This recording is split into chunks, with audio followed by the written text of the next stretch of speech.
E hoje a gente trouxe a psicóloga Mayara Ferreira, fundadora do Divã, para conversar com a gente sobre competição feminina. Como a gente anda competindo muito mais com as outras mulheres do que a gente imagina. Mayara, você acha que as mulheres ainda competem muito umas com as outras? Ou que isso é uma coisa natural? Vai mudar? Não só acho, como eu tenho certeza, né? A gente... Primeiro que eu não acho que é natural, é uma coisa construída, né? Como tudo, a gente é ensinada a entrar em competições, e esse tipo de competição especificamente é muito nociva, né? Tá presente na construção do feminino desde criança, a gente ouve muito, são tipos de competições diferentes que são estimuladas para os meninos e que são estimuladas pra gente. A nossa competição, ela tá muito voltada para uma coisa muito nociva de relacionamento. Ela não supera essa nocividade do relacionamento. E dos meninos é muito mais uma questão de esporte, uma questão de ser melhor em alguma coisa, né? E a gente competir umas com as outras, às vezes pelo amor de alguém, às vezes para ser mais bonita e mais desejada, e isso acaba nos tornando pessoas com vínculos afetivos com mulheres muito competitivos, assim, é muito nocivo. E como é que isso se dá na educação? Bem, eu acho que isso se dá em todas as esferas, né? Não acho que é uma coisa vinculada especificamente na educação, mas eu acho que é uma coisa generalizada, dentro da família, dentro dos espaços afetivos e tudo mais. Na educação, especificamente, a gente tem... As mulheres, elas sempre têm que estar se afirmando, né, em relação aos homens, até para conseguir se destacar, muitas vezes, nos espaços, né? Então, as competições com as mulheres dentro do espaço escolar, ela sempre se dá nessa história de que eu tenho que ser melhor, e para eu ser melhor, alguém tem que ser pior, né? Não basta só você estar ali num processo de afirmação da sua inteligência, mas você tem que ser mais inteligente que alguém, e é sempre uma outra mulher que está nesse papel de disputa, porque a gente acaba caindo nesses papéis de disputa, né? O que também é muito nocivo. Qual a relação dessa competição com a insegurança? Total. A competição, ela acaba, como eu disse, ela é uma construção, né? Então ela vem vindo desde pequenininha, a gente vai ouvindo, essa mulher é mais bonita que você, então você precisa emagrecer para você conseguir um homem, porque senão ele vai só ficar com mulheres magras. E aí quando vem esse homem, né, que você é apaixonada, com uma mulher magra, acaba afirmando aquele tipo de competição, né? E colocando a ideia de gorda como um espaço do feio e magra como um espaço do bonito. E aí nessas afirmações, uma mulher gorda não tem possibilidade de se sentir bonita, né? Porque ela tá em comparação, e o corpo dela sempre vai estar em comparação ao corpo de uma outra mulher. Isso acaba gerando fissuras subjetivas, dores, sofrimentos muito pesados, assim, e que ao longo do tempo vão solidificando na nossa subjetividade mesmo. Então quando a gente chega na fase adulta, a gente já interiorizou que a gente é feia, a gente já interiorizou que a gente não é possível de ser desejada, que sempre vai ter uma mulher ou outra mais bonita, mais magra, mais inteligente, mais incrível. E essas mulheres que a gente entende como mais bonitas, mais maravilhosas, mais inteligentes, elas também vão estar em comparação com outras mulheres. Também estão se sentindo mal, também estão se sentindo feias, porque não é uma questão de você... não é uma individualidade, é uma ideia de construção de coletividade que coloca a gente em competição e a autoestima sempre para baixo, porque faz parte, né? Porque vende, né? Autoestima baixa. Que é quase como se fosse a sua beleza sempre é relativa. Sim, né? sim. E sempre em comparação com algo, né? A gente tem um padrão, a ideia de padrão de beleza, porque você se coloca sempre em comparação com esse padrão, né? E ele é um padrão inatingível. Não existe, assim, nem top models, entende? Elas também sofrem porque elas também têm marcas nos seus corpos, elas também sofrem porque elas também estão numa pressão muito grande para continuar com esses corpos esguios e tudo mais, então... E é sempre uma comparação, né? Então, eu tenho que ficar dessa forma porque senão tem uma outra mulher que tá nessa condição de tá mais bonita, mais inteligente e outras coisas, né? Mais amada. É a grande imagem, assim, da propaganda, né? Que você precisa estar bem, linda, maravilhosa e é maravilhosa daquele jeito que a propaganda mostra e você nunca vai ser. Pra poder vencer a competição. Pra poder vencer a competição com outra mulher. É tenebroso, né? A Vitória tá sempre em comparação, né? Com o corpo do outro, né? Que é o corpo do outro. E o problema é que essa vitória nunca vai ser definitiva. Nunca! Né? Vai ser pra sempre. Porque tem isso, as mulheres mais velhas, elas também não têm espaço dentro da propaganda. Então você vai envelhecendo e você não vai lidando com o fato do seu corpo estar envelhecendo. E isso gera um monte de fissuras subjetivas mesmo, de dores, de sofrimentos psíquicos, porque você não consegue envelhecer bem. Envelhecer também é um grande problema na nossa sociedade. Né? Exato. Aí tem mulheres que supostamente envelhecem melhor, que essa ideia do envelhecer melhor eu amo também. Esse envelhecer melhor, assim, aí também entra em outras competições, sabe? Do tipo, ela envelheceu muito bem. O que é envelhecer muito bem? Sabe? Deixa ela, né? Deixar ela envelhecer do jeito que ela quer, sabe? E o envelhecer muito bem é parecer nova. Uhum. É não ficar muito velha. É não ficar muito velha. O envelhecer muito bem é continuar nova. Meio velha só, não velha 100%. Só velha no RG, mas não nas rugas na cara. Só que pra não ter rugas na cara, você precisa passar um monte de creme, fazer um monte de tratamento. Tá neurótica, fica tomando remédio, mas envelheceu bem. Mas a outra que envelheceu aceitou as super rugas, bem. tá bem de espírito, não envelheceu bem. Ela não envelheceu bem. E aí entra em competição entre duas mulheres que, gente, pelo amor de Deus, elas têm muito mais coisa pra acrescentar do que ficar em competição uma com a outra, sabe? Você acha que a construção da nossa autoestima passa quase como que involuntariamente pelo movimento de você desmerecer outra mulher pra você se afirmar? Infelizmente, a gente tem uma lógica muito dessa, assim. Uma das coisas da construção da subjetividade feminina passa muito pela fofoca, passa muito pelo falar mal de outras, né, principalmente. Uma coisa que é incentivada desde criança é esses espaços do feminino para falar mal. Falar mal das pessoas, normalmente, né? E nessas, a gente vai construindo isso como um espaço naturalizado. Como é normal a gente estar entre mulheres para falar mal de outras mulheres. E isso vai construindo uma autoestima super negativa pra gente, né? Porque a gente também tá nesse espaço de, se a gente tá julgando outras também estão nos julgando. Sim. E isso é terrível.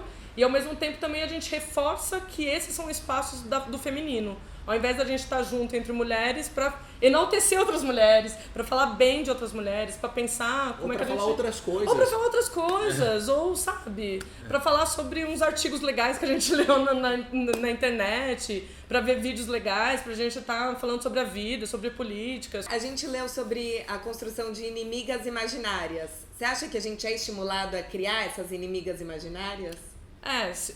Bem, a gente é estimulado a criar inimigas. E as reais e as imaginárias, né? E as reais, digo, porque talvez exista essa pessoa que tá ali em oposição a você, porque ela também foi ensinada a ficar em oposição a você. E isso é importante de falar, porque a rivalidade, ela existe, porque essa outra mulher, ela também é incentivada a rivalizar com você.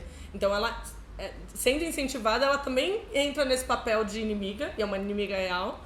E também tem essa inimiga fictícia, que a gente começa a fantasiar que essa mulher tá em competição com a gente entra numa competição que nem existe às vezes.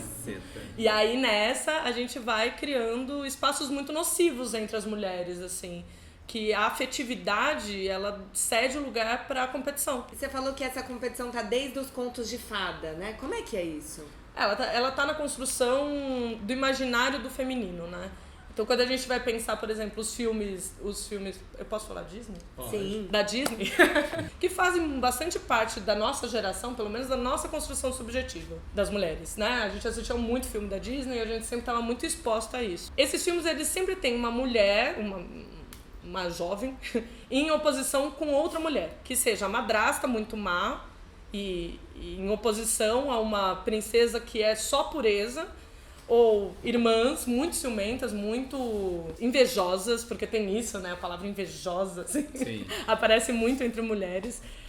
Ou, sei lá, uma bruxa má, que é essa ideia de personificar todo o mal, a perversidade, o feio, o horroroso, em oposição a essa mulher que é a princesa, que é uma pureza só.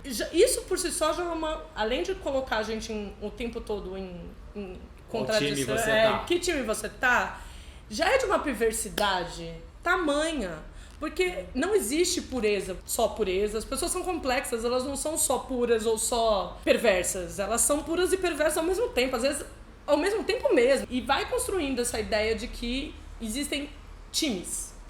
E times que a gente rivaliza. Time das boazinhas e times das mazinhas. E você sempre tá no time das boazinhas, obviamente. Porque você nunca se time das piriguetes, né? Porque tem... total. A nossa roda contra a roda do lado. Sim. Também. Nosso time contra todos os outros times de mulheres que existem, né? Aonde a gente se pega no pulo nessas pequenas competições cotidianas, sabe? Então, pequenos exemplos. Por exemplo, você desmerecer a atual do ex. Falar, porque...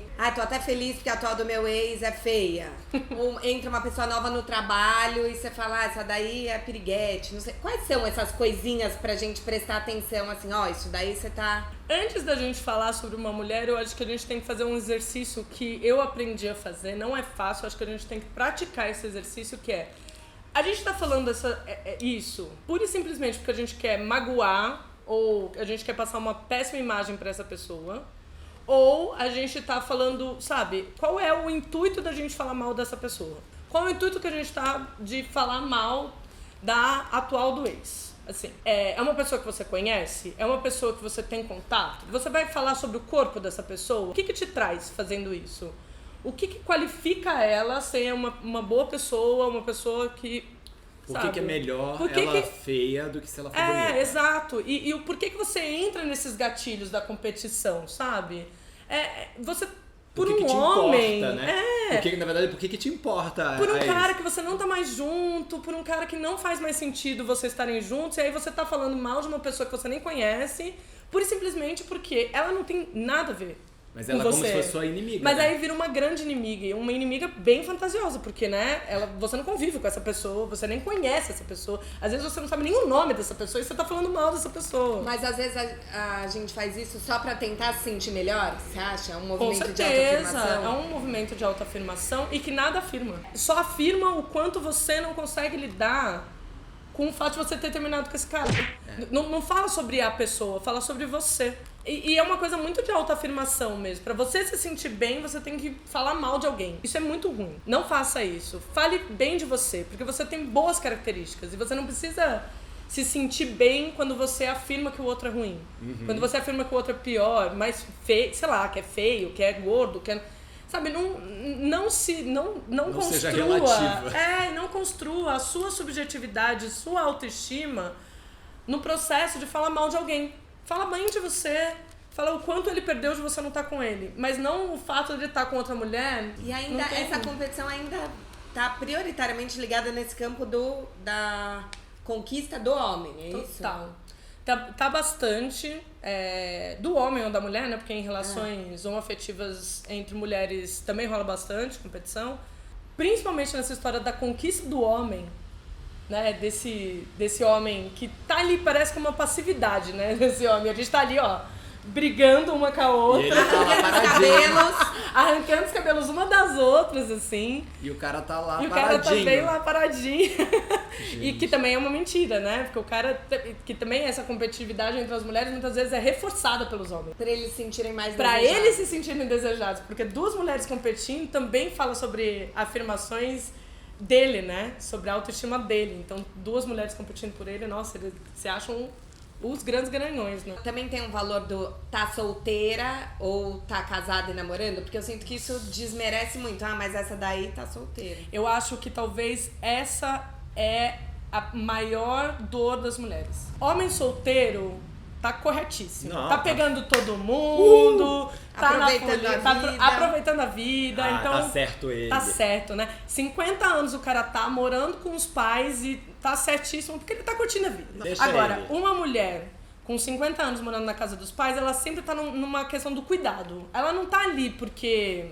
Que nem esse cara que foi ficando e ninguém vai expulsando e ele vai ficando. Ela tá ali muitas vezes numa condição de cuidado daquela família. Porque também tá colocado pra mulher que ela vai cuidar dessa família. E ela sempre vai ser a tia solteira. Ela sempre vai ser... E a tia solteira é um peso social. Assim, eu não consigo... Todas as minhas amigas, elas têm essa questão da solteirice como uma coisa... Talvez a pior... É um fracasso social você ser solteira. E a mulher diminui a outra porque a outra é solteira, né? E o casamento como se fosse a grande glória do universo. Então, a festa, quanto mais glamurosa, e aí entra nessas questões de comparação, mais você tá mostrando o seu sucesso de você estar casando com um homem. É tenebroso, assim. Ou você, assim, seu namorado, quanto mais ele posta de você, nossa, mais bem-sucedida você é. E o quanto isso também vai gerando dores, assim, porque, convenhamos, né? Tá difícil encontrar homem razoável no mundo. E aí as mulheres vão ficando solteiras porque elas não aguentam também ficar com esses homens que são super tóxicos. A outra coisa é que se mantém relações tóxicas pelo medo medo de ficar sozinha. De sair e ser considerada menos. E de relações abusivíssimas, assim. A gente vê o quanto as mulheres se submetem a relações abusivas pra não ficar sozinha, com medo de estar nessa história do solteira, que é pra mim... o maior fracasso entre as mulheres. As mulheres não dão conta da solteirice, é muita dor. E no trabalho, você acha que as mulheres acabam competindo mais agressivamente com outras mulheres do que com outros homens? No trabalho a gente vê muito isso, uma competitividade que é um pouco de um lugar de destaque, de um lugar de fala, inclusive, né? O trabalho é um espaço de muitas violências e aí é quando chega uma mulher e ela tem um posicionamento outro perante a equipe, etc., vira e mexe a gente entra num estado de competição meio que automático, assim. Então a gente tem que parar e pensar. Com os homens a gente normalmente tem uma relação de umas violências e às vezes não tão veladas, né? Principalmente se você tem chefes masculinos, assim, muitas vezes tem um peso a violência ali dentro muito grande, assim. E com as mulheres vai pela linha da competição, assim, que eu tenho que me destacar, eu tenho que ter um espaço de fala nesse lugar e aí, por conta disso, eu preciso estar em competição com essa mulher. E também é uma furada, né? Porque se as mulheres conseguirem estar juntas e inclusive enfrentando esse cara que muitas vezes tá, assim, descompensado, totalmente machista, fazendo umas coisas absurdas, assim... Se as mulheres dentro dessa equipe conseguem se juntar e conseguem reivindicar esse espaço de fala junto, coletivo, é muito mais transformador do que você ficar pisando em outra mulher para você se destacar, né? Acho que é desconstruir esse imaginário quase que da Cinderela de que só cabe um pé no sapatinho, Exato. Né? Não existe uma eleita. Porque Exato. acho que em tudo a gente pensa que é uma só que vai ganhar, né? E não é, definitivamente, assim, quanto mais as mulheres estão autoconfiantes, elas estão certas de si, o mundo fica melhor. Você vai ter melhores amigas com melhores espaços para vocês conversarem sobre as coisas. Sabe, você não vai estar em espaços que o tempo todo você vai estar pensando que você vai estar se diminuindo, você vai estar mal, você vai estar triste. Pelo contrário, você vai ter espaços onde todo mundo está afirmando quanto você é legal, quanto você é inteligente, quanto você é bonito, competente, empoderado e tudo mais, assim, né? Porque eu acho que não existe nada mais empoderador para uma mulher do que estar num espaço seguro entre mulheres. Quando a gente para de competir, a gente está num espaço de efetiva sororidade, sabe? Que é estar entre mulheres pra gente pensar maneiras pra gente se enaltecer, estar juntas num lugar seguro, com afetividade, amorosidade, que a gente esteja falando com a outra e não com uma fantasia de rivalidade da outra, é o espaço mais revolucionário para as mulheres. É onde você consegue crescer e se expandir, tá linda e maravilhosa junto com as suas amigas. Mulheres empoderadas empoderam outras mulheres. A gente acaba levantando, fazendo com que outras mulheres possam levantar junto com você. A gente tá socializada nos ambientes de fofoca. Então, dessa história de não conta, porque senão vai virar, a sua vida vai virar, né, na boca mesmo, vai ficar falando, todo mundo vai acabar falando sobre a sua vida. Reforça essa história da gente não poder ter amigas efetivamente entre mulheres, que é uma coisa que a gente ouve o tempo inteiro, né, que não existe amizade entre mulheres, assim, a gente eu fica... sou muito, prefiro amigo homem do que amigo mulher. Gente, é surreal isso. Surreal. Porque só reforça esse tipo de coisa, que a gente não pode ter laços afetivos entre mulheres e a sociedade reforçando isso. Isso também é uma maneira de minar o poder feminino. Sim. Uhum. Espaços do feminino em que a gente pode pensar um mundo que não seja através dessa lógica da competição, do machismo, das estruturas de poder super presentes, dessa hierarquia de poder super presente, essa coisa bélica. A gente tem que ter espaços femininos porque o feminino pode pensar outra lógica, a lógica dada no mundo é a lógica masculina. E o mundo não tá certo, gente. O mundo tá uma desgraceira. Então a gente tem que ter espaços femininos para pensar sobre o mundo e questões políticas e sobre a vida e maneiras de lidar com problemas complexos, com problemas simples. E as mulheres têm muito a acrescentar. Só que a gente tá num espaço tão de competição que a gente nem ouve as mulheres. Porque eu acho também que a competição, ela existe em todas as classes sociais, todas as, né, não é uma questão exata, mas dentro da classe média branca isso é muito pior.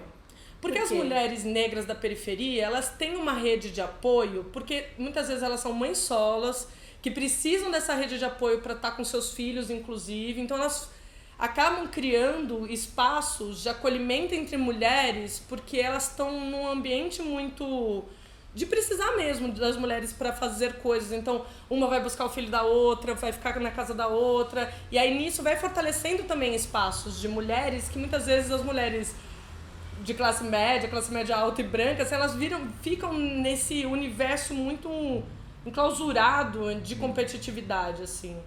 As experiências que eu tenho, inclusive com, sei lá, etnias indígenas, assim, trabalho com população indígena, e a gente vê o quanto essa questão da competitividade, ela não é um fato.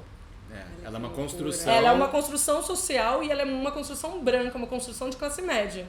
Sim. Porque as mulheres dentro da aldeia, todas elas são responsáveis pelo cuidado das crianças. E é uma coisa muito coletiva. Então você não tem espaço da competição, entendeu? Você não tem espaço pra ficar pensando no corpo da outra. Então a primeira coisa que vocês têm que fazer é parar de falar, fulana tá solteira. Pelo amor de Deus. Tá solteira. Para de desmerecer porque ela tá gorda, porque ela tá solteira, porque ela falou uma coisa não tão inteligente. Para de desmerecer. Não, e às vezes é não tão inteligente pra você, mas pra ela faz total sentido, assim. Vamos parar de olhar para as pessoas para falar mal das pessoas. Deixa o povo solto, gente. Vamos fazer um exercício de toda vez que a gente quer falar mal de alguém, a gente vai pensar em algo positivo dessa pessoa. E falar coisas positivas, porque a gente tem que construir as subjetividades de todo mundo de uma forma saudável, não só a nossa.